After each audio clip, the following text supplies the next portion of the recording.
Slowly, a placid body of water is revealed. It drifts toward us from a sandy shore and cliff which rises up to a flat horizon and a blue sky beyond.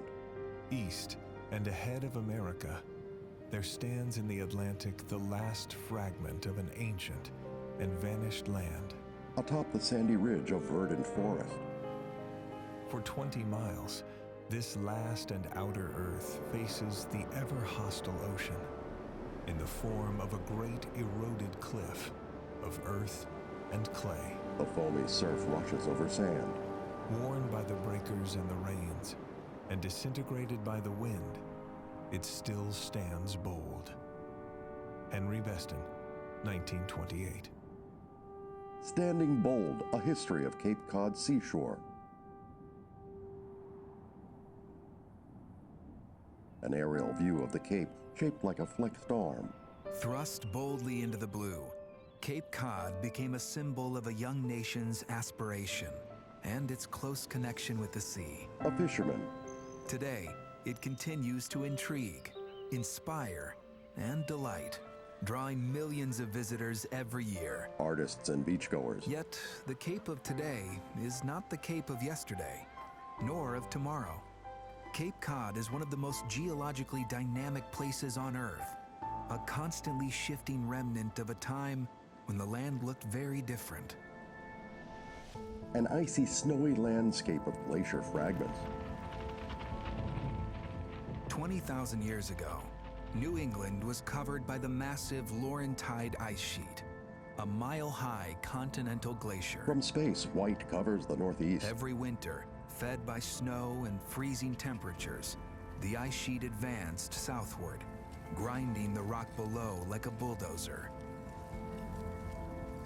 During the summer, the glacier retreated, and pulverized sediment flowed across the landscape.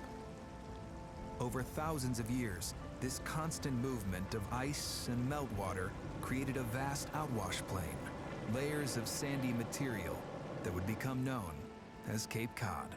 An animation showing a glacier forming Cape Cod, a barren shoreline. Snow and ice blanket the scene.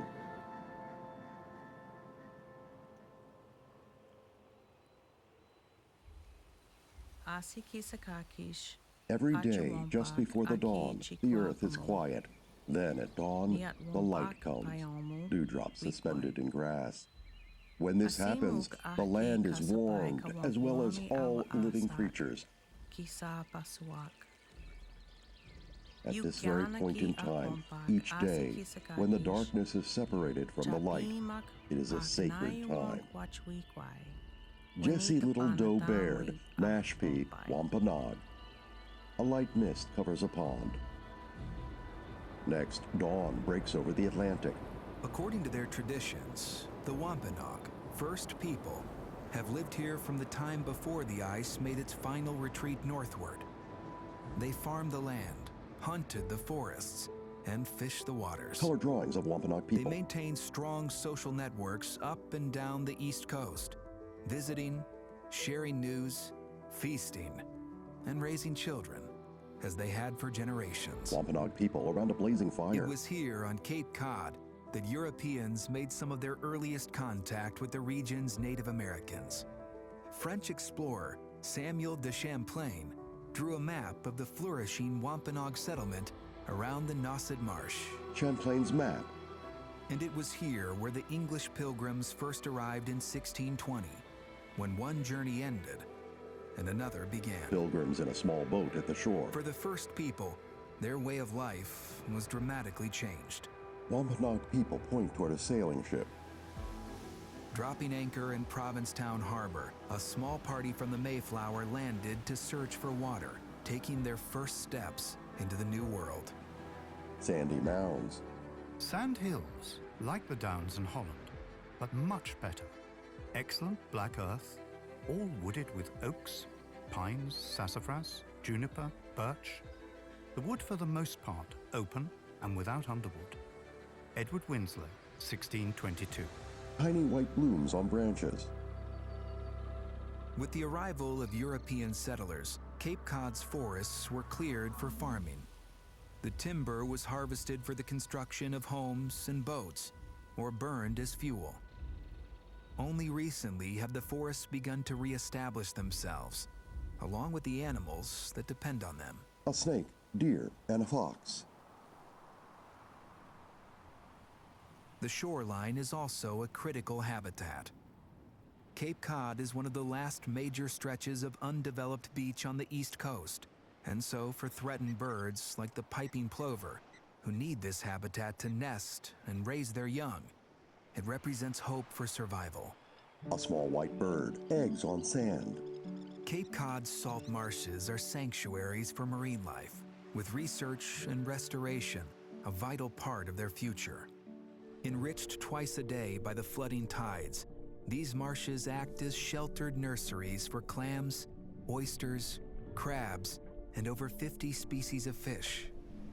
And they buffer the land from powerful storms. Waves crash against the beach. In an average year, the outer beaches of Cape Cod lose 3 feet of coastline to erosion. Climate change is anticipated to bring higher sea levels and more fierce and frequent winter storms, erosion's key ingredients. In fast motion, dark clouds drift. In slow motion, seagulls fly over white-topped waves. I wish to see that seashore, where man's works are wrecks. Where the ocean is landlord as well as sea lord, and comes ashore without a wharf for the landing. A curling, crashing wave. Where the crumbling land is the only invalid. The restless ocean may at any moment cast up a whale or a wrecked vessel at your feet. Henry David Thoreau, 1849. Sailing ships aground. The sands shift below the water as they do on shore, causing treacherous conditions along the highway of ships sailing to and from Boston in the 1700s and 1800s. Before the completion of the Cape Cod Canal in 1914, at least 3,000 ships were wrecked along this graveyard of the Atlantic. A small wooden hut on the sand. Rescue huts were constructed, offering shelter to sailors who reached land. And soon, a network of manned life-saving stations evolved, operated by rescue crews. Men at a U.S. life-saving station, a lighthouse. Lighthouses were also built, acting as both a warning to mariners and a welcoming beacon of hope to immigrants. Lighthouse lanterns revolve. Despite the danger, the sea was too precious a resource to ignore. Just 100 miles off the coast of Cape Cod is George's Bank, a high underwater plateau. Here, the mixing waters of the cold Labrador Current and the warm Gulf Stream bring nutrients to the surface, creating conditions for one of the most productive fisheries in the world. European fishing fleets had been visiting George's Bank even before the English pilgrims arrived. But by the mid-1800s, the hunger for whale oil and cod transformed New England into an international commercial center. Local fishing and whaling industries boomed. Sea captains from Cape Cod sailed the world. Eventually, fish and whale populations were decimated. Black and white film of a fishing vessel. Beached whales lie in sand. Next, a massive whale reaches the ocean surface. Today, there are signs of hope. In springtime, right whales still come to Cape Cod Bay to feed on plankton. Having nearly vanished a century ago, this critically endangered animal still faces many threats and is the focus of research and sustained conservation efforts. 2 seals swim. Gray seals, driven to near extinction by hunting and bounty, have returned as well. White sharks are now seen more often hunting this plentiful food source close to shore. And the herring make their springtime run upstream to the fresh waters of the kettle ponds. From above, blue, oval-shaped bodies of water. People also find refuge on Cape Cod. Early color film, a busy beach. By the early 1900s, Cape Cod had become a destination for relaxation, recreation, and inspiration. Paintings of scenes on the Cape. Painters like Edward Hopper and writers like Tennessee Williams joined the long lineage of creative luminaries who came to live in shacks among the dunes, inspired by the quality of the light, the isolation, and the liquid earth beneath their feet. People lounge on the sand, next crumbling beach To shacks. live in this world, you must be able to do three things. To love what is mortal, to hold it against your bones, knowing your own life depends on it. And when the time comes to let it go, to let it go. Mary Oliver, 1983. A small home partially submerged amid snow and ice. Despite its appearance of permanence, Cape Cod's future, like its past, is forever tied to the sea. Within a few hundred years, it may no longer resemble the Cape we see today. George's Bank may hold a clue to that future. This underwater plateau was once a peninsula like Cape Cod, before the glaciers melted and the rising ocean waves eroded the land away. Yet we who care for this special place still have influence. President Kennedy signs legislation. Cape Cod National Seashore was established in 1961. It encompasses the ancestral homeland of the Wampanoag, whose descendants continue to celebrate their heritage and sense of place, as well as 6 vibrant towns, creating a unique and collaborative model that has influenced the development of other national parks. Bicyclists pedal along a pathway. Visitors scale a lighthouse spiral staircase. Today, the National Seashore offers us a chance to explore and enjoy a place rich in natural and cultural history. For some, it is a living laboratory, offering a greater understanding of our environment. For others, it is a destination for sport and creativity, a place to disconnect and reconnect. Visitors in snorkel gear. No matter what brings each of us here, we all must be stewards of this fragile gift from the glaciers. Young workers help build a trail. A ranger at a life-saving station. They took this job very seriously, and they had to sacrifice their life. A boy rides a wave, snorkeling, paddling in a canoe.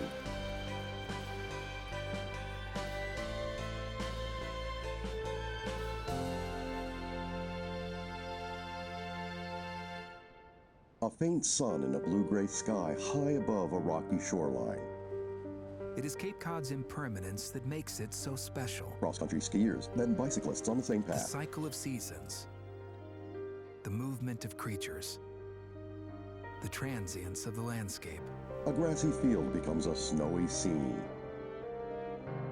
But these are also signs of resilience. This place, weathered and worn, still endures. It is ours to share and protect as long as we can. The sun sets beyond a lighthouse. In fast motion and fading light, clouds glide over sand and grasses.